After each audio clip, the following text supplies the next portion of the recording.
بالله من الشيطان الرجيم. بسم الله الرحمن الرحيم. لقد نصركم الله في مواطن كثيرة ويوم هنين إذ أعجبتكم كثيرتكم فلم تغن عنكم شيئا وضاقت عليكم الأرض بما رحبت ثم وليتم مدبرين ثم أنزل الله سكينته على رسوله وعلى المؤمنين وأنزل جنودا لم تروها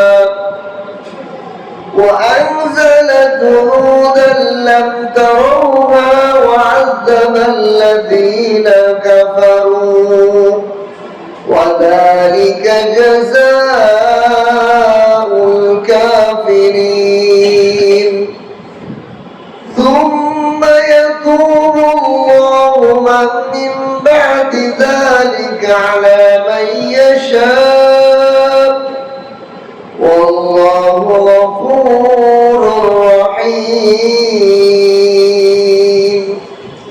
صدقت يا أرحم الراحمين. بارك الله لنا ولكم في القرآن العظيم ونفعنا وإياكم بالآيات والذكر الحكيم. سبحانك لا علم لنا إلا ما علمتنا إنك أنت العليم الحكيم. ربي زدني علما رب اشرح لي صدري ويسر لي أمري واحلل عقدة من لساني يفقهوا قولي. আল্লাহ তাআলার লাখ কোটি শুকর ও সুজুদ যে মহান রব্বুল আলামিন আমাদেরকে দয়া করে মায়া করে প্রতি সপ্তাহের ন্যায় কোরআনে পাকের তাফসীর করা এবং শোনার জন্য আমলের নিয়তে বসার তৌফিক দান করেছেন। এজন্য কালিমাতুশ শুকর আদায় করি আলহামদুলিল্লাহ। আজকে সূরা তাওবা 25 নম্বর আয়াত থেকে 27 নম্বর আয়াত, তিনটা আয়াত আমি তেলাওয়াত করেছি। আল্লাহ তাআলা যেন আমাকে এর রহস্য ভেদ, এর বিধিবিধান, এর যত প্রকার কল্যাণ আছে আপনাদের সামনে উপস্থাপন করার তৌফিক দান করে, বলেন আমিন। এবং এই আয়াতগুলোর মধ্যে যত ধরনের কল্যাণ আছে সমস্ত কল্যাণ আমাকে আপনাকে সবাইকে অর্জন করার তৌফিক দান করে, বলেন আমিন। প্রথম আয়াতে আল্লাহ তাআলা বলেন লাকাদ নাসারাকুমুল্লাহু ফী মাওয়াতিন কাসীরা। অবশ্যই তোমাদেরকে আল্লাহ তাআলা সাহায্য করেছেন বহু ক্ষেত্রে। আল্লাহ তাআলা বহু ক্ষেত্রে বহু জায়গায় আল্লাহ তোমাদেরকে সাহায্য করেছেন। বিশেষ করে ওয়ায়াউমা হুনাইন ইজ আজাবাতকুম কাসীরাতুকুম, যখন তোমরা তোমাদের উপর নিজেদের আধিক্যতার আশ্চর্য বোধ করছো, প্রতাপ দেখিয়েছো। ফালাম তুগনি আনকুম শাইআ, কিন্তু তোমাদের এই আধিক্যতা তোমাদের কোনো কাজে আসে না। অদাকাত আলাইকুমুল আরদ, জমিন তোমাদের কাছে সংকীর্ণ হয়ে গিয়েছিল। বিমা রাহুবাত, অনেক বড় প্রশস্ত হওয়ার পরেও। সুম্মা ওয়াল্লাইতুম মুদবিরিন, অথবা তোমরা পৃষ্ঠপোষণ করে পলায়ন করেছিলে, ভাইগে গেছিলে। এই আয়াতে প্রেক্ষাপট হলো, এই আয়াত হলো হুনাইন নামক যুদ্ধের ব্যাপার। এই আয়াতের ভেদ রহস্য বোঝার আগে আমাদেরকে ওই হুনাইন নামের যুদ্ধটার ইতিহাস জানতে হবে। রাসূলুল্লাহ সাল্লাল্লাহু আলাইহি ওয়াসাল্লাম অষ্টম হিজরির রমজান মাসে মক্কা বিজয় করলেন। মক্কা বিজয়ের পর যখন মক্কা বিজয় হয়ে গেল, তখন হাওয়াইজিন এবং সাকিব গোত্রের লোক যারা মক্কা থেকে তায়েফ পর্যন্ত যে সমস্ত গোত্ররা বসবাস করত, এরা অনেক বড় যুদ্ধবাজ। মক্কা এবং তায়েফের মধ্যবর্তী অঞ্চল, মাঝখানের অঞ্চল হুনাইন। মক্কা থেকে 10 মাইল দূর এই হুনাইন এর ময়দান। এই মক্কার এলাকা থেকে নিয়ে এখন তায়েফ পর্যন্ত এই এলাকার মধ্যে হাওয়াইজিন এবং সাকিব গোত্রের কিছু লোক বসবাস করত এবং এরা খুবই যুদ্ধবাজ। এদের কাছে যখন রাসূলুল্লাহ সাল্লাল্লাহু আলাইহি সাল্লামের মক্কা বিজয়ের সংবাদ আসলো, তখন তারা এখনো ইসলাম গ্রহণ করেনি। তারা চিন্তা করলো যে মদিনা থেকে আনসার এবং সাহাবীদেরকে নিয়ে মুহাম্মদ সাল্লাল্লাহু আলাইহি সাল্লাম মক্কা বিজয় করছে। মক্কার মানুষরা তো একটু বুজুর্গ টাইপের, এরা তো যুদ্ধবাজ না, এরা মক্কার ইবাদত বন্দী করে, এরা একটু নিরীহ, দুর্বল, ধর্মবিরাম মানুষ, যদিও ওরা মূর্তি পূজা করত। এদেরকে তো মুহাম্মদ সাল্লাল্লাহু আলাইহি সাল্লাম জয় করছে, এদেরকে পরাজিত করছে। এখন তো আমাদের দিকে, এই হুনাইন বংশের দিকে মুহাম্মদ সাল্লাল্লাহু আলাইহি সাল্লাম তায়েফের দিকে হামলা করবে। তায়েফের দিকে মুহাম্মদের এখন যুদ্ধের এই আক্রমণ আসবে। সুতরাং মুহাম্মদ সাল্লাল্লাহু আলাইহি সাল্লামের আক্রমণ আসার আগেই আমরা উল্টো, আমরা হলো যুদ্ধবাজ, আমরা তাদেরকে ঠকাই। এই পরিকল্পনা করে তাদের যে লিডার, সে মালিক ইবনে মালিক বিন আউফ, সেই নেতৃত্ব দিয়ে যে আমাদের মুহাম্মদ সাল্লাল্লাহু আলাইহি সাল্লামের দল বাহিনী, যুদ্ধ বাহিনী আমাদের দিকে আসার আগেই আমরা আগে তাদেরকে আক্রমণ করব এবং সমস্ত ছোট বড় যত গোত্র আছে সমস্ত গোত্রদেরকে একত্রিত করে আমরা মুহাম্মদ সাল্লাল্লাহু আলাইহি সাল্লামের উপর আক্রমণ করব। এই পরিকল্পনা করে তারা সমস্ত গোত্রদেরকে একত্রিত করলো, মিটিং পরামর্শ। আমাদের উপর আক্রমণ আসার আগেই আমরা আগে হামলা করব। কিন্তু দুইটা গোত্র, তাদের মধ্যে আল্লাহ দ্বীনি বুলদান করছিলেন। তারা বলে কি, আল্লাহ রাসূলের বিপক্ষে যুদ্ধ করা পৃথিবীর সমস্ত সৈন্য মানুষ নিয়েও সম্ভব না যে বিজয় যুদ্ধ, আমরা এই যুদ্ধে যাব না। সে যদি আল্লাহর নবী, সারা পৃথিবীর মানুষ নিয়েও যদি তার বিরুদ্ধে লড়াই করা হয়, তা আমাদের জয় আসবে না, কারণ আল্লাহ তাদের সাথে। সুতরাং আমরা যাব না। বাকি সমস্ত গোত্র ঐক্যবদ্ধ হল, ঠিক আছে আমরা যুদ্ধ করব, এই গোত্র যাবে না। এই গোত্র বাদে সমস্ত গোত্রকে মালিক ইবনে আউফ সে নেতৃত্ব দিয়ে সবাইকে বলল কিভাবে যুদ্ধে যাব। যেহেতু তারা যুদ্ধবাজ, যুদ্ধের কৌশল জানত, তারা বলল কি যে, তাদের লিডার বলল যে এই যুদ্ধে যেতে হলে আমাদের যে প্রধান ব্যবসা পশুপালন, আরব তো মরুভূমি অঞ্চল, ওখানে কোনো গাছপালা, ধান ফাত, সরিষা খেতে গেলে হয় না।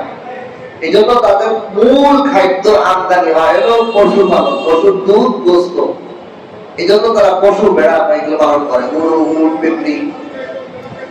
তারা কি করলো, এই তাদের লিডার বলল তোমাদের ধন সম্পদ, খাদ্য শস্য যা আছে, পশু সব নিয়ে যুদ্ধে যেতে হবে, বিবি বাচ্চা ছেলে মেয়ে সব নিয়ে যুদ্ধে যেতে হবে, যাতে পালায়ন না করে, এগুলো ফেলাই যুদ্ধের কৌশল দেয়।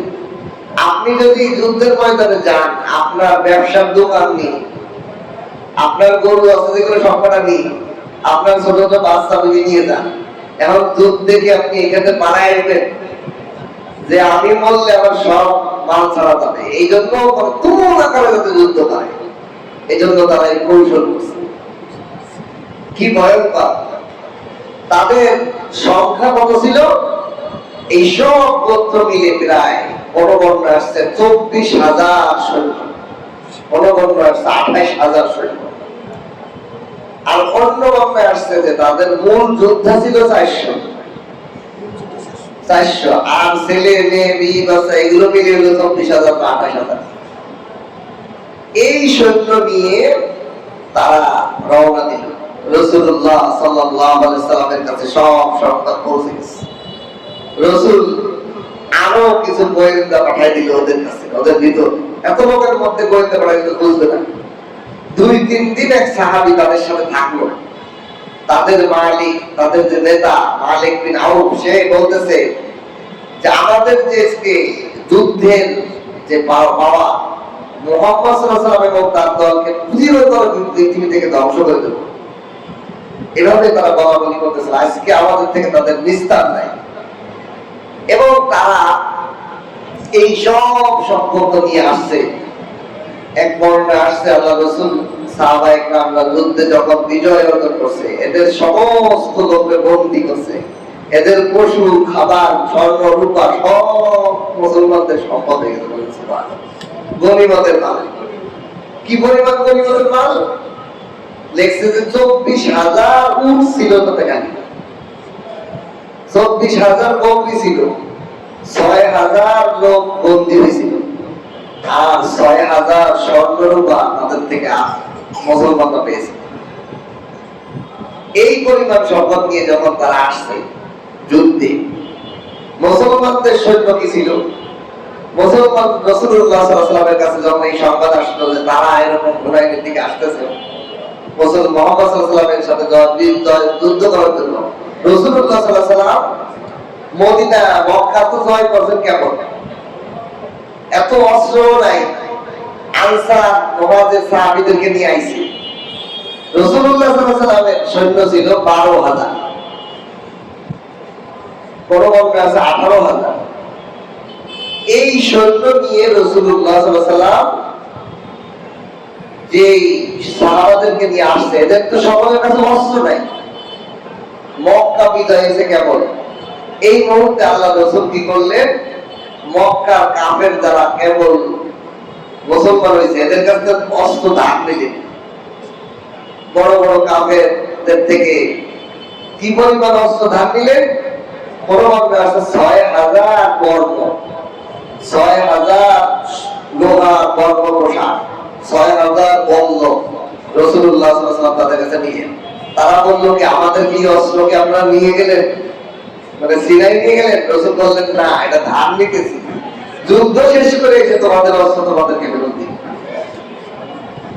রাসূলুল্লাহ সাল্লাল্লাহু আলাইহি ওয়াসাল্লাম 12,000 সৈন্য নিয়ে রওনা হলেন হুনাইনের ময়দানে। মুসলমানরা তাদের ভিতরে যে বদরের যুদ্ধে আমরা ছিলাম হলো 313 জন, কাফের বাহিনী ছিল 1,000, সেখানে আল্লাহ আমাদেরকে জয় দিছে।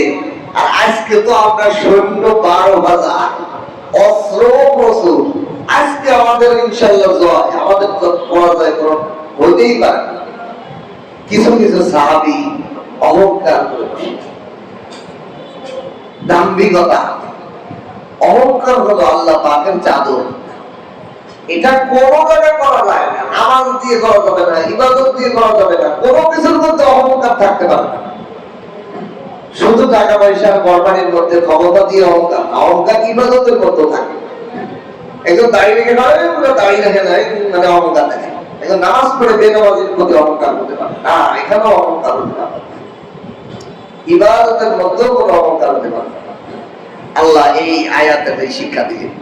তারা তো আশ্চর্য হয়ে গেল তাদের আধিক্যতা দেখে, যে আমরা আজকে তো আমাদের জয় নিশ্চিত।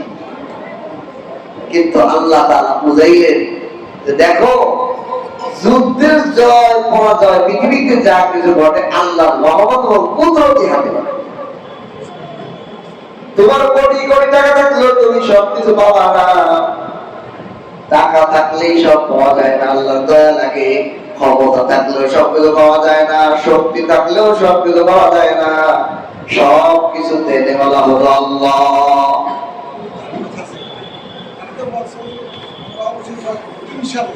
ইনশাআল্লাহ বলেন, বাবা কিছু বলে নাই কিছু।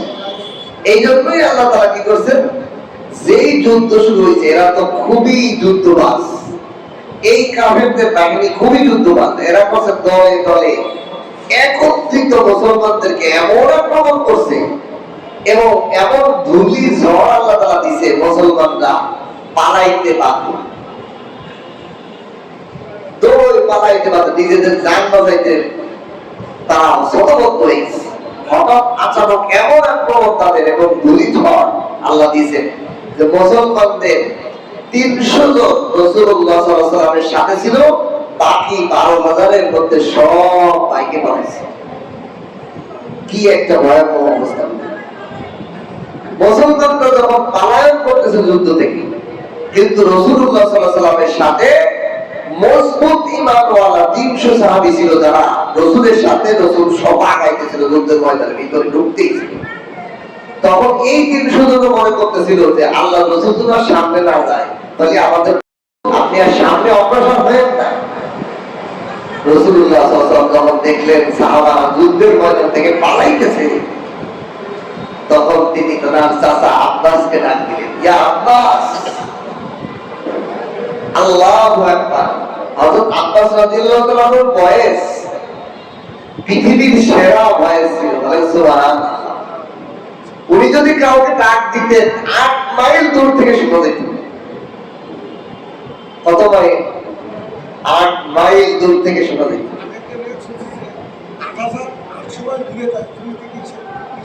সেটা তো আমরা মজা, এটা তো সরাসরি ময়দানে 8 মাইল দূর থেকে আব্বাস রাদিয়াল্লাহু তাআলার ডাক শোনা যায়।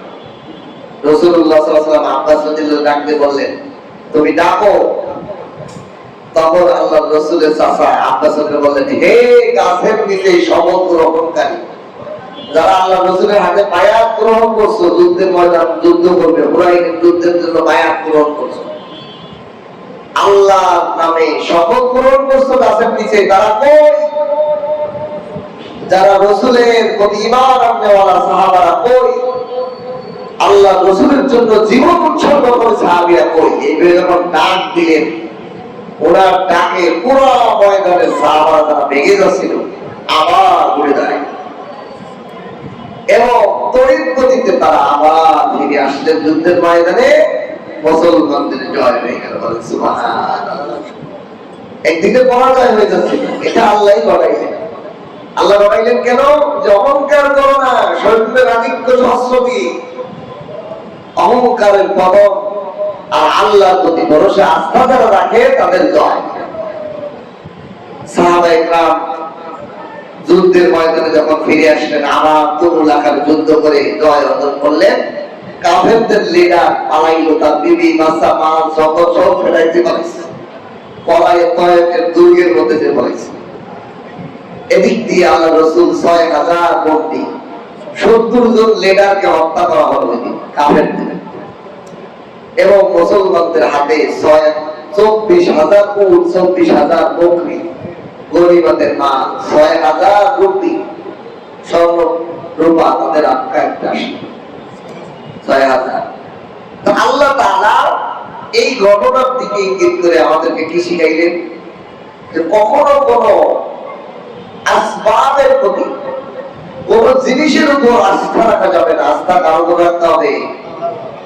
সাহাবায়ে কেরাম যে তাদের অস্ত্র এবং সৈন্যের আধিক্যতার প্রতি তারা ভরসা করেছিল, আশ্চর্যিত হয়েছিল, আল্লাহর উপর আস্থা রাখে নাই। এই জন্য আল্লাহ একটা ঘটনা ঘটাই, ঘটনা ঘটাইয়ে ওনাদেরকে বুঝাইলেন যে জয় কার হাতে? আল্লাহ। সব বিষয়ে আল্লাহর দিকে মনোনীত হওয়া, আল্লাহর প্রতি আস্থা রাখা, আল্লাহর কাছে চাওয়া, আল্লাহর কাছ থেকেই নেওয়া। দুনিয়ার কোন মানুষ কোন সৃষ্টিজীবীর কাছে আবদার করা না করা, তাদের কাছে বাহানা না করা যে ভাই আমি খুব সমস্যা আসি, এই বাহানাও কারো কাছে না করা। সমস্ত আশা আকাঙ্ক্ষা কার কাছে ব্যক্ত করা? আল্লাহ। তিনি ছাড়া কেউ উপকার করতে পারে না, তিনার হুকুম হইলে সবাই উপকার।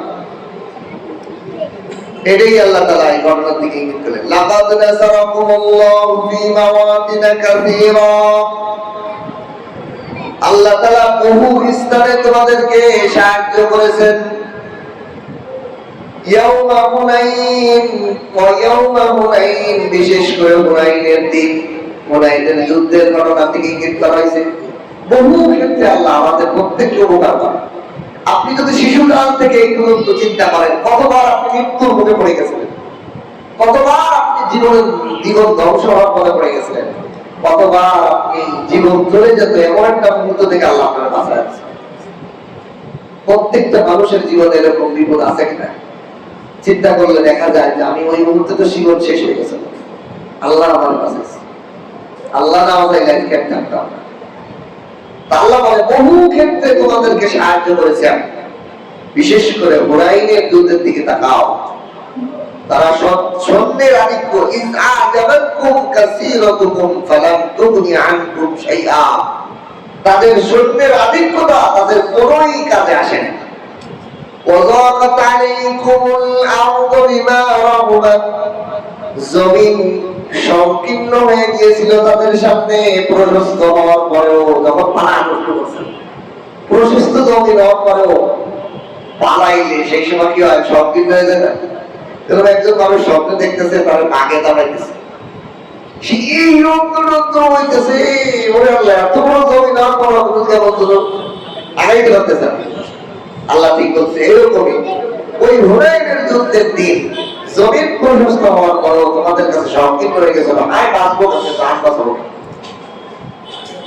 সুম্মা ওয়াল্লাইতুম মুদবিরিন, তোমরা পলায়ন করেছিলে, ভেগে গিয়েছিলে, যুদ্ধের ময়দান থেকে পালানোর চেষ্টা করেছিলে।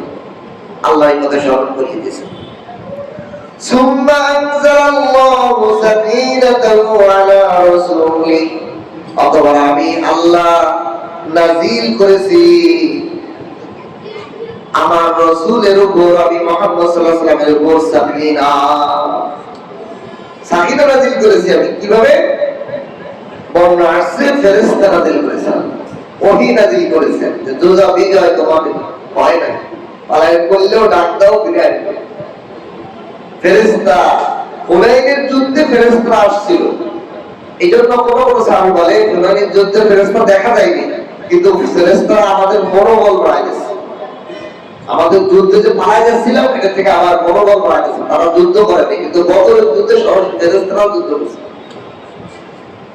এই জন্য আল্লাহ বলেন সুম্মা আনজালাল্লাহু, আল্লাহ নাযিল করলেন সাকিনাতাহু, আল্লাহ তাআলা নিজস্ব সাকিনা আলা রাসূলিহি, তার রাসূলের উপর, ওয়া আলাল মুমিনিন, মুমিনদের উপর নাযিল করলেন সাকিনা, ওয়া আনজালা জুনুদান লাম তারাউনাহা, ওই এমন এক দল নাযিল করলেন এই ফেরেশতা, লাম তারাউহা, যা তোমরা দেখো না। ফেরেশতাদের একটা বাহিনী নাযিল করছে, এই বাহিনীকে তোমরা দেখতে পারো নাই, কিন্তু এগুলো কি করছে, তোমাদেরকে সান্ত্বনা উৎসাহ দান করছে। দেখবেন এই যে মসজিদের মধ্যে বোম এসে গেছিল, রহমত নাযিল হয়, কোরআন তেলাওয়াত, এমনি দেখবেন দোকানদারি করবেন, চাকরি করবেন, কোথাও কাজে থাকবেন, বোম নাই, চোখে বোম আসে না, কিন্তু মসজিদে ওযু করে নামাজ পড়লে, সিজদা করলে, তেলাওয়াত করলে, তেলাওয়াত শুনলে, দ্বীনি আলোচনা শুনলে বোম আসিয়া যায়। আল্লাহ, কাবুলদারি শুনে আমেরিকা গেছে এক জামাত, তাবলীগের এক জামাত আমেরিকা গেছে, যাওয়ার পর মসজিদে তালিম করতেছে। উঠে বসেন, বসেন, উঠে সুন্দর করে বসেন। মসজিদে তালিম করতেছে, ফাজাইলে আমলের তালিম হয়। এক খ্রিস্টান ফজরের নামাজ পড়ে মসজিদের সামনে দেয়, হাঁটা চলা হয়। তার 50 বছর ধরে কোনদিন ঘুমায় না, বহু ডাক্তার বহু কবিরাজ দেখাইছে, ঘুম হয় না, ওষুধ খেয়েও ঘুমাইতে পারে না, ঘুম আসে না। এখন উনি যখন দেখতেছে যে এটা তালিমের মধ্যে একজন জিবাইতেছে, এর কাছে আশ্চর্য হইতেছে, এই লোকটা কি না ওষুধ খাইছে যে ট্যাবলেটের কারণে ঘুম আসে। আইসা ইংলিশে বলছে যে এই লোকটা কি ট্যাবলেট খাইছে, ঘুম কেন, তা আমাদের আমির সাহেব বুঝতে পারছে। তা আসেন, হাত মুখ ধোয়াই ওজুর মতো করাই এসে বসেন, আমাদের এখানে বসেন। যেই বসছে ওই লোক যেই তো নাই আমির সাহেব বলছে এটা বালি দিয়ে তার ব্যাটিং দিয়ে শোয়াই দাও, শোয়াই দিচ্ছে, সে ঘুমাইছে 1-1.5 ঘন্টা 2 ঘন্টা ঘুমাইছে, কোনো ওঠার পরে পাই কি এটা, এই কিতাব কি আর এগুলো কি? তখন তার কাছে ইসলামের কথা বলে বলা হয়েছে, সঙ্গে সঙ্গে কলেমা পড়ে পছন্দ। দিনই পরিবেশে হাদিসের মধ্যে আছে শয়তান দূর থেকে মানুষকে, একটা শয়তানে তার শরীরের মধ্যে ঘুমের মেডিসিন মানে, একটা আছে যে ফেরেশতারা সকিনা নাযিল করে শান্তির জন্য মানুষের ঘুম আসে, দুইটা কারণ। এই জন্য দ্বীনি মজলিসে রহমত নাযিল হয়, সকিনা নাযিল হয়। ওইভাবে যেখানে যেই পরিবেশ যেই জায়গার মধ্যে মানুষের শান্তি আসলে কোথায়? বডিতে না, বডির শান্তি আসল শান্তি না, দিলের শান্তি আসল শান্তি। এই জন্য আল্লাহ কোরআনে কারীমের মধ্যে বলেন আলা বিযিকরিল্লাহি তাতমাইন্নুল কুলুব, একমাত্র আল্লাহ পাকের স্মরণ অন্তরের শান্তি। আর এই মসজিদের মধ্যে ইবাদত জায়গার মধ্যে দ্বীনি আলোচনা হয়, আল্লাহ স্মরণ হয়, এই জন্য শান্তি আসে দিলে, এই জন্য শরীরেও বলে আরাম হয়। এই জন্য মনের একজনের কাছে টাকা পয়সা সুন্দরী নারী গাড়ি বাড়ি সব আছে, কিন্তু তার মনে শান্তি নেই, তাহলে সব গজব হয়ে যায়, বিরক্তর কারণ হয়ে যায়। তাই না? ওর বক খাও সুন্দরী নারী তো সব দেখতে পাবো আল্লাহ, কিসের কারণে? মনে শান্তি নেই। আর এই মনকে যখন শুদ্ধ করতে হয়, মন নেক আমলে ভালোবাসে, মনের গেজা হলো, খাদ্য হলো আল্লাহ পাকের আলোচনা, দ্বীনি আলোচনা, দ্বীনি জিকির, আল্লাহ স্মরণ, তেলাওয়াত, জিকির, নামাজ, ইবাদত। এইজন্য দেখবেন শত ক্লান্ত দাও ওযু করে 2 রাকাত নামাজ পড়লে কি সুন্দর একটা আরাম লাগে। মসজিদে এসে মানুষ নামাজ পড়ে কি শান্তি লাগে, এই শান্তিটা কোথাও ঘরে যেও পাবে না, এসি এলাকা গরমে গেলে ওই শান্তি পাওয়া যায়। আল্লাহ তাআলা বলেন ওয়ালাল মুমিনিন, মুমিনদের উপর আমি সাকিনা নাযিল করলাম, তারা উদ্বুদ্ধ হলো, তারা প্রদীপ্ত হলো। ওয়ানজালা জুনুদান লাম তারাউনাহা, এমন একটা বাহিনী আমি যখন নাযিল করলাম, লাম তারাউনাহা, তারা তোমরা দেখতে পারো নাই। ওয়া'আযাবাল্লাযীনা কাফারু, মুমিনদের হাতে কাফেরদেরকে চরম শাস্তি দিলাম। কাফেররা পরাজিত হলো, 70 জন কলা। এমনকি এই যুদ্ধে অনেক সাহাবারা, মুসলমান যোদ্ধা মুজাহিদ ভুল করে কিন্তু শিশুকে আঘাত করে ফেলছে। আল্লাহ রাসূল নিষেধ করলেন, খবরদার কোন নিষ্পাপ শিশু, নাবালিগ বাচ্চা এবং নারীদের বিরুদ্ধে আঘাত করা যাবে না। ইসলামের জিহাদকে কাফেররা সন্ত্রাস চালাতে চায়, কিন্তু খুব গভীর ভাবে যদি কেউ এটাকে বোঝে, কোরআন ও হাদিসের দৃষ্টিভঙ্গি বোঝে, তাহলে এটা সহজে বুঝবে যে এটা ইসলাম কোনো সন্ত্রাস না। ইসলামের ছোট বাচ্চাকে আঘাত করা যাবে না, কোন বিতর্কের উপসময় ধ্বংস করা যাবে না। অথচ আমাদের ভারতে, ইন্ডিয়াতে হাজারো মসজিদ মাদ্রাসা রাখতে চায় বিজেপি সরকার। এদের বিরুদ্ধে জিহাদ করতে হবে। যারা ফাসাদ সৃষ্টি করে জমি, ইসলামে কোন ফসল কাফেরদের দেশে যদি যুদ্ধ করতে যায়, কোন ফসল গাছপালা কাটা যাবে না, হারাম। এটা অন্য কোন যুদ্ধের মধ্যে আছে? ইসলাম এই জন্য সন্ত্রাসটা রোধ করে। পালিয়ার নামের উপর গাছ কেটে গেলাম। এই কয়েকদিন আগেও বাংলাদেশের যে দুইটি ভারতের বিএসএফ, ভারতের জনগণ গাছপালা কাটিয়ে গেছে বাংলাদেশের জনগণের বাড়ি। এরা সন্ত্রাসী। আর একটা বুঝেন, সন্ত্রাস কি করে, ডাকাত কি করে, পেটের মধ্যে জেনে জেনে শুরু করে দেয়। আর ডাক্তার চুরি ঢুকায়, বুঝে পরীক্ষা করি, এখানে বেশি দেওয়া যাবে না, কি ঠিক কিনা, ডেলিভারি গ্যাস কি করে, সিজার করে, অ্যাপেন্ডিসাইটিস অপারেশন, হার্টের অপারেশন, ডাক্তার কত ইঞ্চি কাটতে হবে, কতটুকু, এর একটা মাপ আছে, বাইরে কাটে না, দই বেরিয়ে কেটে উঠে না, ডাক্তারের একটা বুদ্ধি বুদ্ধি আছে। এই জন্য ডাক্তার কিনা আমাদের উপকারী, আমাদের হিতাকাঙ্ক্ষী, আর সন্ত্রাস আমাদের দেশ জাতি সবার অধিকার। ইসলাম যে জিহাদ করতে পারে, এটা অপরাধ করতে পারে। ফাসাদকারীদেরকে নির্মূল করো। যতটুকু যেই ফাসাদকারী তাকে কোন নারীকে করা যাবে না, কোন বৃদ্ধ মানুষকে করা যাবে না, কোন শিশুকে করা যাবে না, কোন ধর্মীয় সাধুদেরকে করা যাবে না,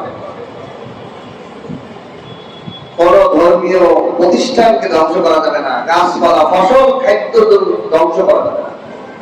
জিহাদ করতে যাবা কিন্তু এগুলো হুঁশিয়ার।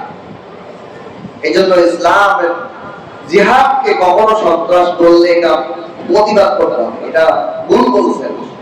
সন্ত্রাস আর জিহাদ এক না। তাহলে আপনি ডাকাত আর ডাক্তার হলে এক করে ফেলছেন।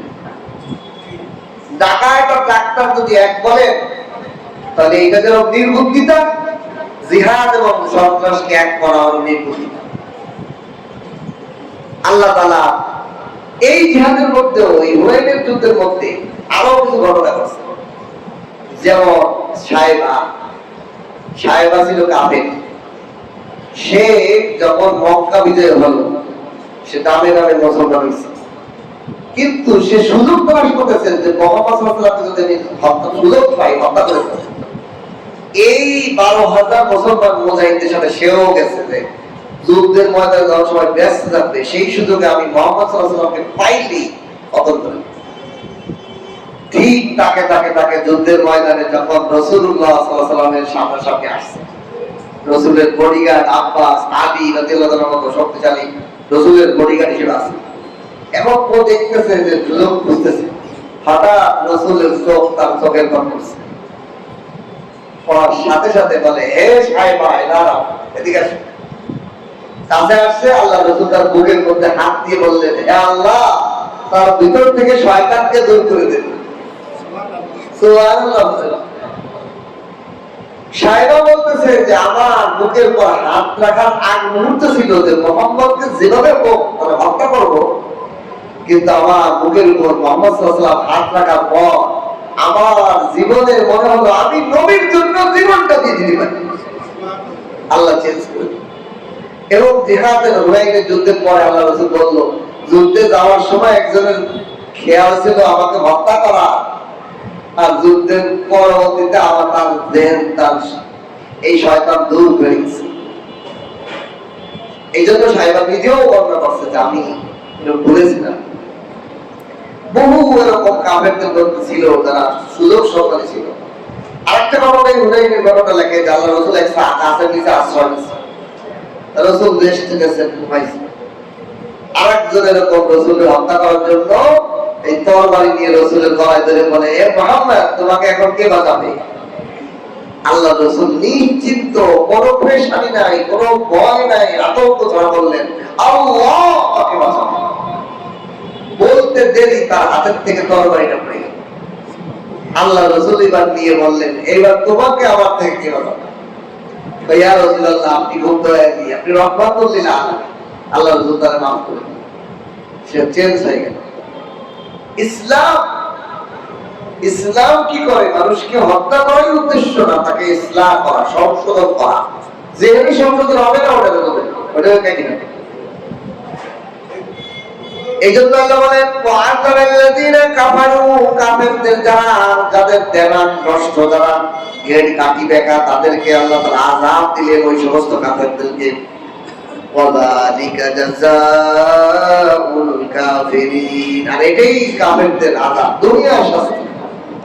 দুনিয়াতে তো তারা হত্যা হইলই, মান হারাইলো, বিবি বাচ্চা হারাইলো, সম্পদ হারাইলো, আর আখিরাতের অনন্তকালের জাহান্নাম তাদের জন্য আছে।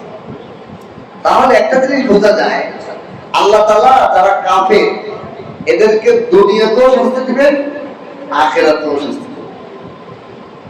এই জগতেও শাস্তি আছে, কুফরির শাস্তি।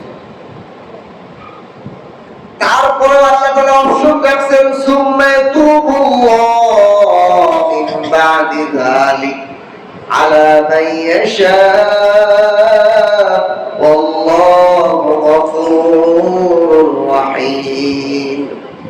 অতঃপর ইয়াতুবুল্লাহ মিন বাদি যালিক, এই ঘটনার পরেও যারা আল্লাহর কাছে তওবা করে, কাফের ছিল, নবীর বিরুদ্ধে ষড়যন্ত্র করছে, যুদ্ধ করছে, কিন্তু এরপরেও সে তওবা করেছে, আলা মাইয়াশা, এর মধ্য থেকে আল্লাহ যাকে চান তাকে তওবা নসিব ফরমান। যারা বন্দী হয়েছিল হুনাইনের, এদের মধ্যেও অনেকে ইসলাম গ্রহণ করছে, তাহলে আল্লাহ দরজা খোলা রাখছেন। আল্লাহু গফুরুর রহিম, আল্লাহ অত্যন্ত ক্ষমাশীল এবং দয়ালু। আল্লাহ এত দয়ালু, কিছুক্ষণ আগে তুমি আমার নবীর বিরুদ্ধে যুদ্ধ করছো, আমি তো আগে থাকতে পারি, তো কই করলো না। আল্লাহর দরবার তো এমন এক দরবার, যে দরবারে বান্দারে ডাইকে ডাইকে বলে, তুই আজকে এই অন্যায় করছিস না, তুই আজকে এই অন্যায় করছিস, আয় আয় মাফ করে দেবো। বলেন সুবহান। দুনিয়ার কোন আদালত আছে? আসল দুনিয়ার চোররা, আসল দুনিয়ার ডাকাত, আসল দুনিয়ার হত্যাকারী, আসল দুনিয়ার ধর্ষণকারী, আসল দুনিয়ার জেনাকারী, আসল দুনিয়ার ধন সম্পদ, দেশের সম্পদ লুণ্ঠনকারী, অর্থ পাচারকারী, আসো আমার কাছে, আমার আদালতে তোমাদেরকে বেকসুর খালাস দেওয়া হবে, এরকম কোন আদালত দুনিয়া নাই। কিন্তু আমার আল্লাহর দরবার আদালত তো আছে আছে, আবার প্রতিদিন ডাকে, অপরাধীদেরকে ডাকে। হাদিসের মধ্যে আছে, শেষ রাত্রে আল্লাহ তাআলা ফজরের ওয়াক্ত যখন হয়, তখন থেকে আল্লাহ শেষ আসমানে কুদরতি ভাবে ডাকতে থাকে, কে আছো, গুনাহ মাফ করতে চাও, আসো ক্ষমা করে দেব। কে আছো অভাবী, অভাব মোচন করতে চাও, আমি অভাব মোচন করে দেব। কে আছো রিজিক চাও, রিজিক দেব। কে আছে কি বিপদ উদ্ধার করতে চাও, বিপদ উদ্ধার চাও, দিব। আল্লাহ ডাকতে থাকে। এই জন্য দেখবেন পৃথিবীর বুকে সবচেয়ে বেশি সম্পদ কোথায় জানেন? পাহাড়ে আর সাগরে। কোথায়? পাহাড়ে আপনি যা লাগাবেন সেখানে উৎপাদন বেশি হবে। আল্লাহ কি কুদরত, জমিনে পানি খায় আর পাহাড় নৌসা, কিন্তু ওখানে আপনি যে কোনো ফসল লাগাবেন ডুবছে। পাহাড়ি কাঁঠাল, পাহাড়ি লিচু, পাহাড়ি আম, কাঁঠাল, বিভিন্ন প্রচুর উৎপাদন। এর কারণ কি জানেন? হাদিসের এই ভাষাগুলো। আর সাগরের মধ্যে আল্লাহু আকবার, আমার সাথে কিছু মুরিদ আছে যারা সাগরে মাছ ধরতে যায়, ইলিশ মাছ। হুজুর, আমরা যখন সাগরে ইলিশ মাছ ধরতে যাই, জাল মারছি, জালে আপনার ধরেন জালে ট্যাগ দিতে পারবে 50 মণ মাছ, 500 মণ মাছ দিয়েছে। জাল কাইতে মাছ ছাড়িয়ে তারপর যেটুকু আমাকে অ্যাবিলিটি ধরে রাখতে পারে ততটুকু আমি, কি পরিমাণ রিজিক আল্লাহ তা করে রাখছে। সুবহান। মনি মুক্তা, দামি দামি পাথর সব সাগরের মধ্যে। বদর দরিয়া দরবনা পাবে সমারাস। এক কবি বলেন, বদর দরিয়া দরবনা পাবে সমারাস, আগার খাই সালামত বার কিনারাস। সাগরের মধ্যে বহু ধন সম্পদ মণিমুক্তা আছে, কিন্তু সাগরের বিপদে বড় বিপদ। কিনারে থাকো, নিরাপদে থাকতে হই। কারণ বিপদে সাগরের ভিতর গেছেন, জ্বর হচ্ছে, আশ্রয়স্থল আছে, বিপদ বেশি। আল্লাহ তাআলা শেষ রাতে যখন বান্দাকে ডাকেন রিজিকের জন্য, তখন আমরা সবাই ঘুমে, আমরা কি করি? 12টা 1টা পর্যন্ত রাত জাগি। শেষ রাতে যখন আমাদের জাগা দরকার ছিল, তখন প্রচুর ঘুমে আসছিল। আল্লাহ ডাইকে আমাদের দরজা খুলতে পারে না, আমাদেরকে ঘুম ভাঙাইতে পারে না। তখন কি করে? আল্লাহ রহমতগুলো পাহাড়ে আর সাগরে ফেলে দেয়। এই জন্যই পৃথিবীর বুকে সাগর এবং পাহাড়ে বরকত বেশি। আল্লাহ দয়া সাগরের মধ্যে দিয়ে দেন, সাগরের মধ্যে আর পানিশের মধ্যে, পাহাড়ের মধ্যে। এই জন্য পৃথিবীর বুকে পাহাড় এবং সাগরে বরকত বেশি। আপনি যদি জমি কেনেন, সাগরের পাশে কিনবেন, সাগরের পাশ ধরবেন, বেশি পাবেন। আবার জমি কিনবেন, বসবাস করবেন, পাহাড়ের পাশে বসবাস করবেন, বরকত বেশি। এই জন্য আল্লাহ তাআলা ডাকতে থাকেন, ওনার দরবার আমাদেরকে ক্ষমা দরবার, ডাইকে ডাইকে ক্ষমা করে। মাও রক্ত আসিল, মা আজকে যারা দিনের রওনা করেছে স্কুলে আসতে, আয় বিকেল সন্ধ্যায় বাড়ি ফিরবি না, ঠ্যাং করে ভেঙে দিবেন। আর আল্লাহ কয়, আসো বান্দা, সারাদিন কি দুষ্টুমি করছো, 24টা ঘন্টা নাফরমানি করছো, 24টা ঘন্টা আমি আল্লাহ দরদি কাজ করে বেড়াইছো, দুনিয়া দুনিয়া করে বেড়াইছো, আসো আমি সব ক্ষমা করে তোমাকে ধুয়ে মুছে পবিত্র বানাই দিব। সুবহানাল্লাহ, আল্লাহু গফুরুর রহিম। এই হলো গফুর রহিম। আল্লাহ আমি যদি তর্জমা করি আল্লাহ মাফ করে দিবে, দয়াশীল ক্ষমাশীল আল্লাহ। আর সাধারণ মানুষও তো দয়াশীল ক্ষমাশীল। আর আল্লাহর দয়া তো বহু অপরাধীকে ডাইকে রেখে মাফ করে। আল্লাহ তাআলা আমাদেরকে এই আয়াতগুলো থেকে শিক্ষা করুন। এই আয়াতগুলোর মূল শিক্ষাটাই হলো যে আল্লাহর সাহায্য ছাড়া কোনো জয় করা যায় নাই। আল্লাহর সাহায্যেই সবকিছু পাওয়া যায়। আল্লাহর পরে আস্থা রাখা, আল্লাহর কাছেই যাওয়া, অন্য কোনো আল্লাহের প্রতি। আমার টাকা আছে, টাকার উপর ভরসা করে তুমি এই কাজে নামবা, হবে না। কোটি টাকা নিয়ে আমাদের ব্যবসায় নামে দেউলিয়া হয়ে বেরোয়। আর একজনের একটা হওয়া নাই, কোলা বাড়ি এসে গাড়ি বাড়ি হয়ে গেছে। বহু উদাহরণ আমাদের কাছে। 5 টাকা নিয়ে কোলা বাড়ি আইছে, আবার 5 কোটি টাকার মালিক। আর লাখ টাকা নিয়ে আইসে দেউলিয়া হয়ে বকিল হয়ে গেছে, বাইরে যাওয়ার অবস্থায় গেছে, বাইরেও গেছে। আচ্ছা কিনা কোন আসবাবের প্রতি আস্থা না রাখা, কার প্রতি আস্থা রাখা? আল্লাহ। আপনার দোকান আছে, ব্যবসা আছে, এটার প্রতি নির্ভর করেন যে ব্যবসা আছে বলে খেতেছি, না থাকলে কি খাইতাম? আর আপনি ব্যবসাটা চাকরি পারেন, পৃথিবীর হাজারো পিরামিড ব্যবসা নাই, খাই কাটতে। বিড়ালের ব্যবসা নাই, চাকরি নাই, ব্যবসা নাই, ভিক্ষাও তো পারে না বিড়াল। কুকুর, সিংহা, গরু, ছাগল, হাঁস, মুরগি টাইম মতো খাবার খাইতেছে, কোনো চাকরিও নাই, কোনো ব্যবসাও নাই, ভিক্ষাও করে না, কোন দলির কাছে বলে না ও আমি একটা হাঁস, আমার একটা ভাত দাও, সে কোনোদিন জোয়ারও করে না। কোন পৃথিবীর কুকুর মানুষের কাছে বলছে যে আমার একটা ভাত দে, একটা গরু ছাগল বলছে?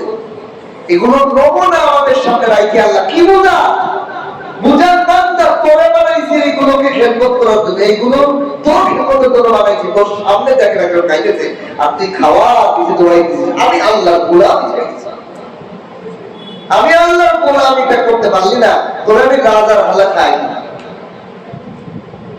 আল্লাহর গোলামি যদি কেউ বুঝে ফেলে, গোলাম যদি সারাদিন মালিকের জন্য খাটে, ওই গোলামদের তুই মালিক কোনদিন খায়, তাহলে আল্লাহ তাদের খাওয়া ব্যবস্থা করবে না? অবশ্যই করবে। এই জন্য কাজ আগে না, নামাজ আগে না। একজন কয় কাজের ভাগে ভাগে নামাজ পড়ি, ভুল কথা। নামাজের ভাগে ভাগে কাজ করিল। নামাজের ভাগে ভাগে কি? সারাদিনে আমার কাজ হলো আল্লাহর গোলামি করা, এর ভাগে ভাগে আমি দুনিয়ার বাড়ি, ব্যবসা বাণিজ্য, দুনিয়ার চাকরি, দুনিয়ার কাজকর্ম করবো। আমার মূল কাজ তো ইবাদত। আমার কাজ হলো আসল নামাজ। নামাজের ভাগে ভাগে সময় মিলে আমি কাজটা করি। এরকম হইতে হবে আমার মুসলমান। আল্লাহ আমাদেরকে তৌফিক দান করুন। আমিন।